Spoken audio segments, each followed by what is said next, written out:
আসসালামু আলাইকুম। আমাদের আজকের যে বিষয়টা সেটা হচ্ছে যে তোমাদের বইতে কোয়েশ্চেন নম্বর ৩ এবং কোয়েশ্চেন নম্বর ৪ যে কিছু ভগ্নাংশ দেয়া থাকবে সেটাকে বলবে মানের ঊর্ধ্বক্রম অথবা অধক্রম অনুসারে সাজাতে। এখন ঊর্ধ্বক্রম অনুসারে সাজানো কি বোঝায় ভাইয়া? ঊর্ধ্বক্রম অনুসারে সাজানো বলতে বোঝাবে হচ্ছে ছোট থেকে বড়, অর্থাৎ ছোট ভগ্নাংশ থেকে বড় ভগ্নাংশের দিকে সাজাতে হবে। আর অধক্রম অনুসারে কি বোঝাবে? বড় থেকে ছোট। ঠিক আছে? তো এই বিষয়টা মাথায় রেখে আমরা দেখব যে আজকে কিভাবে ভগ্নাংশগুলোকে ঊর্ধ্বক্রম এবং অধক্রম অনুসারে সাজানো যায়। তো আমরা এর জন্য ৩টি স্টেপ ফলো করব।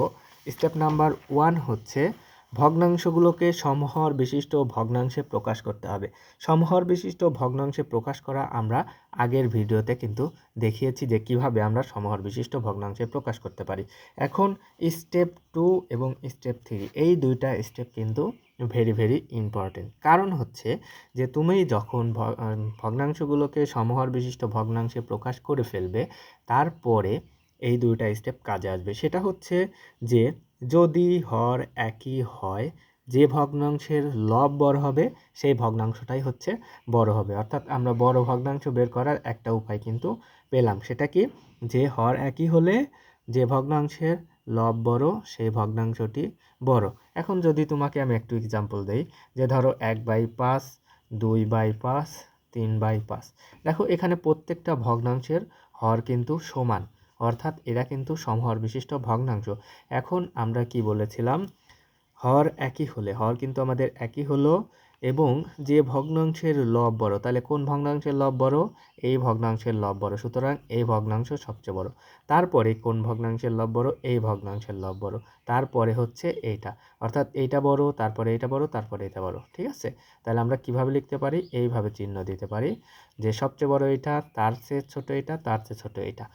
তো একইভাবে লব একই হলে যে ভগ্নাংশের হর বড় সেই ভগ্নাংশটি কিন্তু বড় হবে। তো চলো আমরা এখন অঙ্কের মধ্যে চলে যাই। সেটা হচ্ছে যে আমাদের এই ভগ্নাংশটাকে কিন্তু আমাদের কি করতে হবে? প্রথমে সমহর বিশিষ্ট ভগ্নাংশ করতে হবে। তাহলে সমহর বিশিষ্ট ভগ্নাংশ করার জন্য আমরা একটু লসাগু করে নিই।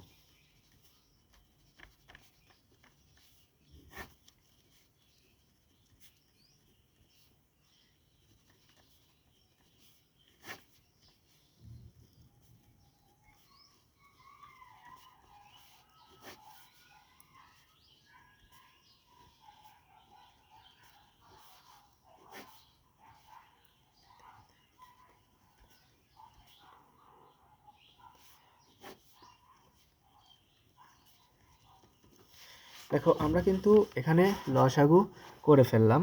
এখন আমরা এটার লসাগু বের করব 2 গুণন 2 গুণন 2 গুণন 3 গুণন 3 গুণন 5 সমান সমান 3 5 15 9। এটা হচ্ছে লসাগু, সবগুলো গুণ করলে আসবে হচ্ছে 360। অর্থাৎ আমরা কি পেলাম? যে এই ভগ্নাংশগুলোর লসাগু হচ্ছে 360। এখন আমরা এখানে লিখব ভগ্নাংশ সমূহের হরগুলো।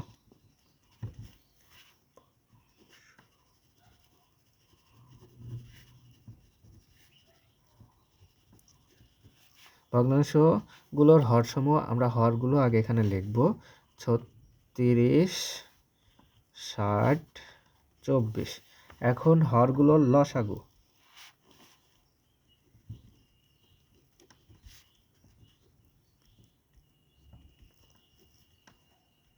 লসাগু আমরা কত পেলাম ভাইয়া? লসাগু পেলাম হচ্ছে 360।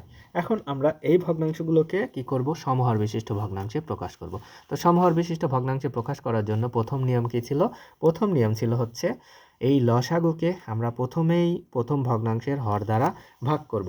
তাহলে প্রথমেই যখন আমরা হর দ্বারা ভাগ করব এবং সেই ভাগফল দ্বারা লব ও হরকে আমরা কি করব?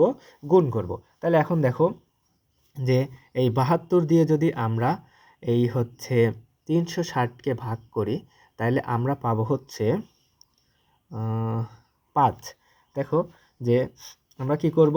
এই 72 দ্বারা 360কে ভাগ করব। তাহলে ভাগ করার পরে আমরা পাবো হচ্ছে 5। তাহলে আমরা এই প্রথমে এই ভগ্নাংশটা লিখব। সুতরাং 65 বাই হচ্ছে 72 সমান সমান ভাগ করার পরে আমরা কি বলেছিলাম যে প্রথম ভগ্নাংশের হর দ্বারা লসাগুকে ভাগ করব এবং ওই ভাগফল দ্বারা ভগ্নাংশের লব এবং হর উভয়কেই গুণ করব। তাহলে আমরা কি করব 65 গুণন 5 আর হচ্ছে 72 গুণন 5। তাহলে এখানে আমার দেখো এখানে এই 5 দ্বারা 65কে গুণ করলে আমার হবে হচ্ছে 5 5 25 5 হাতে 2 5 ছক 30 আর 2 32 325 আর এখানে হবে হচ্ছে 360। এখন আমার একটা পেলাম। তারপরে সেম ভাবে আমরা কি করব যে এইটার হর দ্বারা এটাকে ভাগ করব, এটার হর দ্বারা এটাকে ভাগ করব, এটার হর দ্বারা এটাকে ভাগ করে যে প্রসেস আমরা ফলো করলাম সেই প্রসেসটায় আমরা আগাবো। তাহলে আমরা এখানে লিখি 31 ডিভাইডেড বাই হচ্ছে 36 সমান সমান। তাহলে এই 36 দ্বারা যদি আমরা 360কে ভাগ করি তাহলে আমরা পাবো হচ্ছে 10। ঠিক আছে, তাহলে 31 গুণন 10 36 গুণন 10 সমান সমান এখানে হচ্ছে 360 আর এখানে হচ্ছে 310। তারপরে আমরা কোনটা পাবো? তারপরে আমরা নিব হচ্ছে 53 ডিভাইডেড বাই 60 সমান সমান এই 60 দ্বারা যদি আমরা 360কে ভাগ করি তাহলে আমরা কত পাবো? তাহলে আমরা পাবো হচ্ছে 60 দ্বারা 360, তার মানে হচ্ছে 10 পাবো।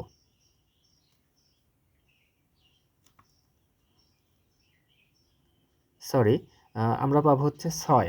ঠিক আছে, তাহলে আমরা এই 6 দ্বারা আবার লব এবং হর উভয়কেই গুণ করব 6। তাহলে আমাদের উপরে থাকবে কত? 3 6 18 8 হাতে 1 5 ছক 30 আর একে হচ্ছে 31 আর এই 6 ছক 36 360। তারপরের ভগ্নাংশ আমার কত আছে? 17/24। তাহলে আমরা 17/24 এই 24 দ্বারা 360কে ভাগ করব। তাহলে 24 দ্বারা 360কে ভাগ করলে হবে হচ্ছে 15। তাহলে হচ্ছে 24 গুণন 15 আর হচ্ছে 17 গুণন 15, তাহলে 360 আর হচ্ছে 17 গুণন 15 করলে হবে হচ্ছে 10 170 আর হচ্ছে 5 শতাংশ 5 35 আর 5 হাতে 3 5 8 5 3 8। আচ্ছা, এটা হবে হচ্ছে 255। তাহলে দেখো যে আমরা কিন্তু আমাদের সমহর বিশিষ্ট ভগ্নাংশগুলো পেয়ে গেছি। তাহলে আমাদের স্টেপ 1 কিন্তু শেষ। আমাদের স্টেপ 1-এ কি ছিল? যে সমহর বিশিষ্ট ভগ্নাংশে প্রথমে প্রকাশ করব। তারপরের স্টেপ আমাদের কি আছে দেখো। এখন আমরা লিখব নির্ণেয় ঊর্ধ্বক্রম অনুসারে সাজিয়ে পাই। তাহলে ঊর্ধ্বক্রম অনুসারে সাজিয়ে পাই আমরা কি পাবো? যে আমরা দেখেছিলাম যে স্টেপ 2-তে আছে আমাদের যে যদি কোনো ভগ্নাংশের হরগুলো সমান হয়, কি বললাম? যদি কোনো ভগ্নাংশের হরগুলো সমান হয় তাহলে যে ভগ্নাংশের লব বড় সেই ভগ্নাংশটি বড়। এখন দেখো ভাইয়া, প্রত্যেকটা ভগ্নাংশের হর কিন্তু আমার সেম, সবগুলা 360। এখন এই 360, এখন আমার দেখতে হবে কি লব কোনটার বড়। দেখো প্রথমে লব বড় হচ্ছে 325, এটা হচ্ছে প্রথম মানে সবচেয়ে বড়। দ্বিতীয়টার লব বড় হচ্ছে 318, এটা হচ্ছে দ্বিতীয়, অর্থাৎ এটা তার চেয়ে ছোট। তারপরের লব হচ্ছে 310, এটা তার চেয়ে ছোট। আর তারপরের লব হচ্ছে 255, অর্থাৎ এটা হচ্ছে সবচেয়ে ছোট। তাহলে এখন আমার ঊর্ধ্বক্রম অনুসারে সাজাতে বলছে, তাহলে আমরা কি করব? ছোট থেকে বড় সাজাবো। তাহলে সবচেয়ে ছোট আমাদের কোনটা? 255। তাহলে 255/360 এটা আমরা লিখলাম। এটার চেয়ে বড় কোনটা হবে? এটার চেয়ে বড় হবে হচ্ছে 310/360। তার চেয়ে বড় কোনটা হবে? সরি, দেখা যাচ্ছে না। তার চেয়ে বড় কোনটা হবে? দেখো এখানে আমরা লিখি হচ্ছে 318/360। তার চেয়ে বড় কোনটা হবে? যে 325 ডিভাইডেড বাই হচ্ছে 360। এটা হচ্ছে ঊর্ধ্বক্রম অনুসারে।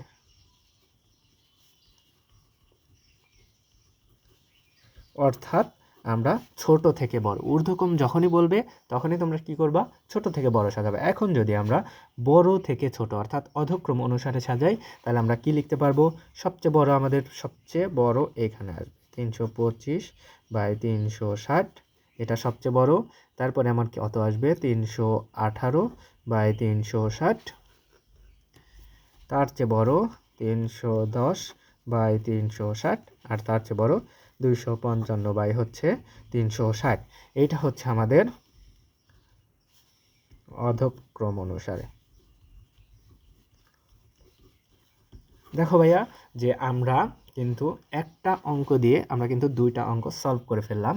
সেটা হচ্ছে ঊর্ধ্বক্রম অনুসারে সাজানো আর হচ্ছে অধক্রম অনুসারে সাজানো, অর্থাৎ মানের ঊর্ধ্বক্রম অনুসারেও সাজাতে পারবা, অধক্রম অনুসারেও সাজাতে পারবা। তো তোমাদের বইতে এরকম অনেকগুলো এক্সাম্পল দেওয়া আছে কিন্তু অনুশীলনীতে, তোমরা সেগুলো প্র্যাকটিস করবা। না পারলে এই ভিডিওটা 2 বার থেকে 3 বার দেখবা, অবশ্যই এটা ক্লিয়ার হয়ে যাবে।